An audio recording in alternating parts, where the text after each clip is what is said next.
This Thursday, an independent fact-finding effort based in London called the Uyghur Tribunal will issue a judgment based upon its investigations on the atrocities against Uyghurs and other Turkic Muslim peoples of China's Xinjiang province. Ahead of that, the group recently published transcripts from a cache of leaked Chinese government documents known as the Xinjiang Papers. The cache was first disclosed in the New York Times, which received 403 pages of the previously secret documents from a member of the Chinese political establishment. Now, the Times published a story in November of 2019, along with about a dozen pages from the cache, but it appears now that the Times may have intentionally withheld documents that paints a fuller picture. Joining me now to talk about what he found in the 317 pages that the Uyghur Tribunal was able to obtain is Dr. Adrian Zenz, who was commissioned by the Uyghur Tribunal to review and analyze the documents. Dr. Zenz works for the Victims of Communism Memorial Foundation and has been at the forefront of the effort to gather and publish evidence about the mass detention and repression being done by the Chinese Communist Party. Dr. Zenz, welcome back to Washington Watch. Thank you. Before we get into the element of the documents and what's in the documents, tell our viewers a little bit more about the Uyghur Tribunal and the World Uyghur Congress that requested this investigation back in June of 2020. The World Uyghur Congress is a body that represents Uyghurs around the world who live outside of China or more recently have managed to escape China. The Uyghur Tribunal is chaired by Sir Geoffrey Nice, a very well-known international law expert who was instrumental in the prosecution of war criminals such as Miroslav Milosevic in Serbia, in the former Yugoslavia. And the Uyghur Tribunal started its work with 2 hearings and then now a 3rd hearing this year, earlier this year, the first hearing. It's an independent fact-finding mission to establish whether the atrocities committed by Beijing against the Uyghurs, Kazakhs, and others constitute crimes against humanity or possibly genocide. And this is an important question because based upon the determination of that question as to whether or not genocide is taking place at the hands of the Chinese government, governments have a responsibility to respond based upon international treaties. Is that not right? That's very true. Any government that's a signatory to the 1948 Convention for the Prevention and Punishment of the Crime of Genocide is obligated not only to prosecute and punish genocide, but to act towards preventing it. For doing so, governments need to be proactive and need to look for risks of a genocide occurring. Unfortunately, the Convention has never successfully prevented a genocide because governments have often been slow to respond proactively. Right. They tend to turn a blind eye to it. They don't want to necessarily get involved. And by the time they come to a point of saying something, it's often too late because then we have seen mass genocide at that point. That's unfortunately quite true. And even this country, the United States, has on some occasions chosen not to determine a genocide in a very, very, very problematic situation because it does trigger that obligation. You then, if you've said there's a genocide going on, you then can't just sit and stand by. There is as you said, a legal obligation to respond. And so these words that we're using here, the investigations that you are doing are significant and have repercussions. Now, before I get into what you found in these documents, help our viewers and listeners get up to speed on this because there was some stories, back in 2019 in the New York Times, and it was somewhat of a splash because there was information contained in here. But based on this cache of documents that you have now had access to, what have we found that was not initially reported? So the New York Times obtained these files in 2019, and they actually produced a surprise report in November, 1 week before another leaked confidential document was published, namely the China cables. I myself was part of publishing on the China cables, which was a document that basically showed that the so-called vocational training centers in Xinjiang are to be run like high security prisons. The New York Times came out with the Xinjiang papers 1 week before the China cables. The Xinjiang papers really kind of set the stage because they contained more general information, top secret speeches by Xi Jinping about the situation in Xinjiang. Now, as you have alluded to, the Times made several choices in their reporting. Firstly, they only wrote one report out of a very, very extensive material of 400 pages, 403 to be precise, that they got. Secondly, there were some details that they withheld about the nature of Xi Jinping's speech.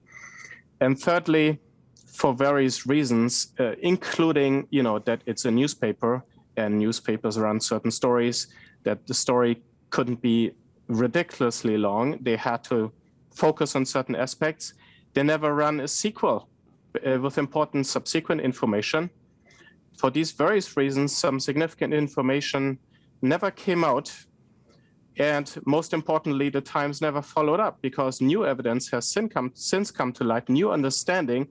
And our increased understanding since 2019 is one of the reasons why now we can draw some very different connections here, and some very important additional insight can be had from analyzing these documents.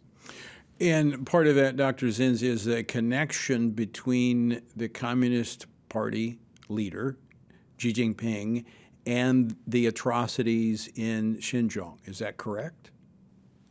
Absolutely. Now, the New York Times gave some initial information. They said that Xi Jinping said to have absolutely no mercy against the enemies of the state in regards to the Xinjiang, those who offered violent resistance.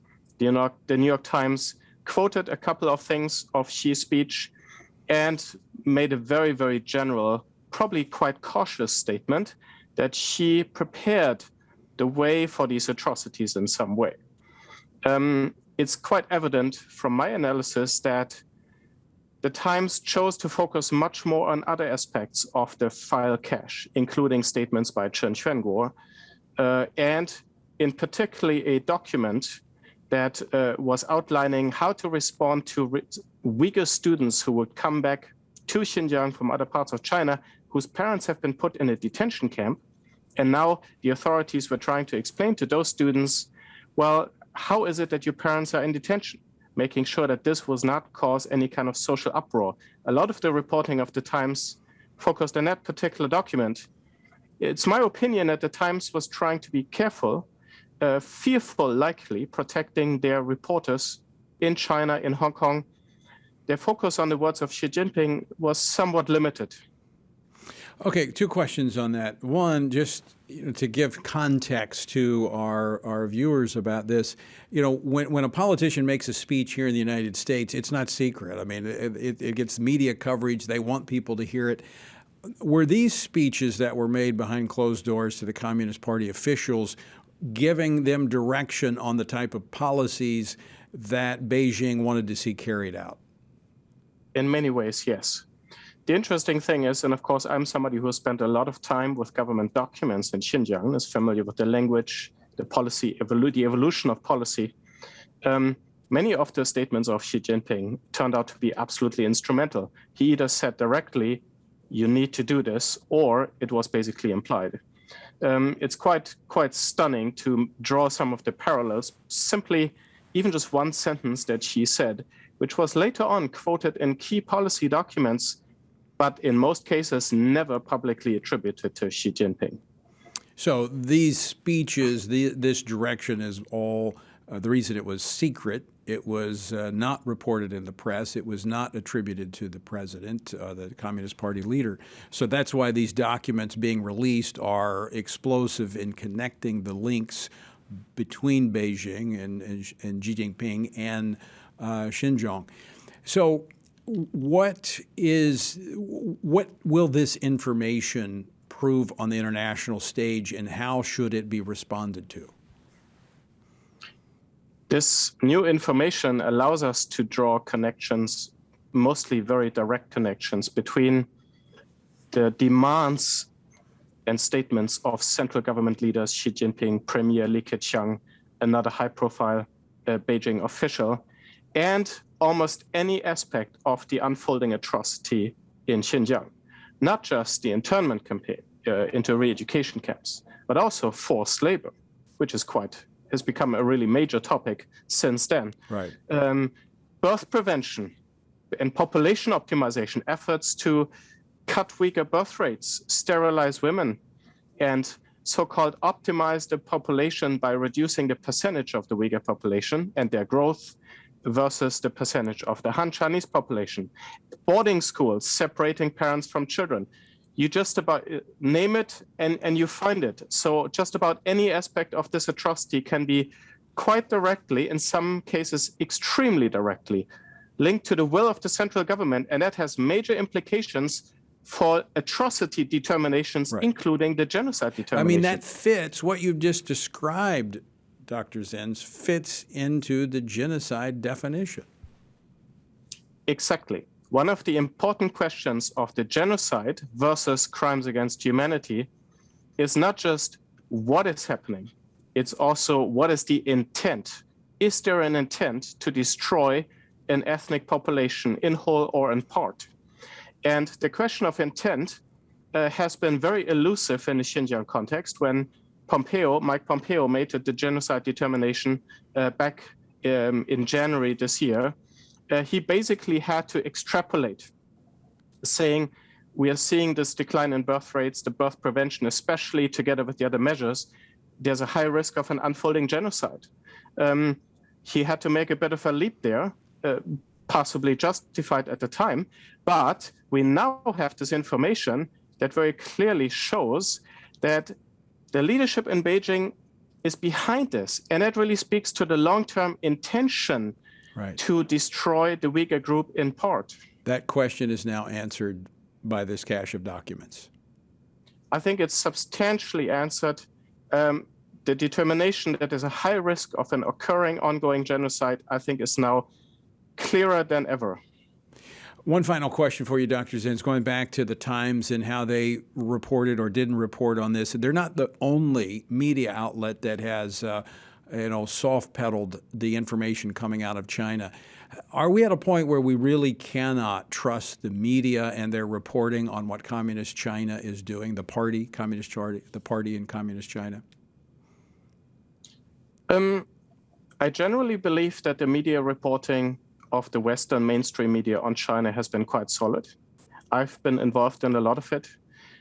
It sometimes can go either way. Sometimes there's an element of exaggeration where there's not sufficiently hard information. Sometimes you find that the media is cautious. And I think in this case, the New York Times, they were being cautious, overly cautious. At the same time, of course, they did have people to worry about, staff to worry about. The major thing that I would fault the New York Times, I think the number one mistake that they made was to not pass on the information to academics. Yeah. Academics who have more experience, who potentially don't need to fear. Of course, that does depend very much. Academia can also, unfortunately, you have quite a range in academia, but still. Or give it to somebody who can be more forthright about it. Or the United Nations. I think, their major shortcoming. Yeah, I mean, it's information that needs to be passed on. Well, Dr. Adrian Zenz, thank you for your work on this important issue, I believe, and thank you for joining us today here on Washington Watch. Thank you indeed.